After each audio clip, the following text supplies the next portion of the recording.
नई दिल्ली में आईआईटी दिल्ली के सीनेट कक्ष में गुरुवार को स्वदेशी ऊर्जा एवं खाद्य आत्मनिर्भरता अभियान के अंतर्गत राष्ट्रीय कार्यशाला का आयोजन किया गया। कार्यशाला में देश भर से ऊर्जा, कृषि, बायोगैस और जैविक खेती से जुड़े विशेषज्ञों ने भाग लिया तथा स्वदेशी ऊर्जा और जैविक खाद को बढ़ावा देने पर विस्तृत चर्चा की। कार्यक्रम में उत्तर प्रदेश गौ सेवा आयोग के अध्यक्ष श्री श्याम बिहारी गुप्ता ने उत्तर प्रदेश में बायोगैस योजनाओं के प्रभावी क्रियान्वयन, गोबर आधारित ऊर्जा उत्पादन तथा जैविक खेती को बढ़ावा देने के लिए सरकार द्वारा किए जा रहे प्रयासों पर अपने विचार व्यक्त किए।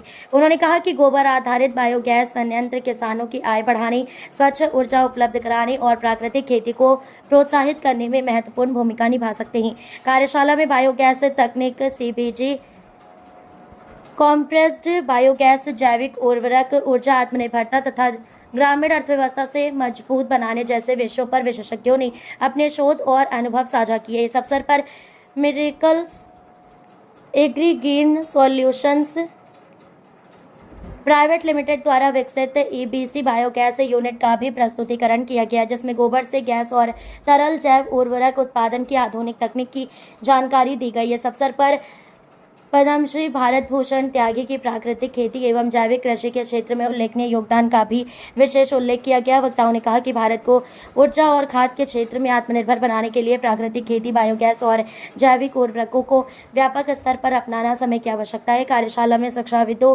वैज्ञानिकों, उद्योग प्रतिनिधियों तथा विभिन्न राज्यों से आए विशेषज्ञों ने भाग लिया और ऊर्जा सुरक्षा, पर्यावरण संरक्षण तथा किसानों की आय बढ़ाने के लिए बायोगैस आधारित मॉडल को भविष्य की आवश्यकता बताया।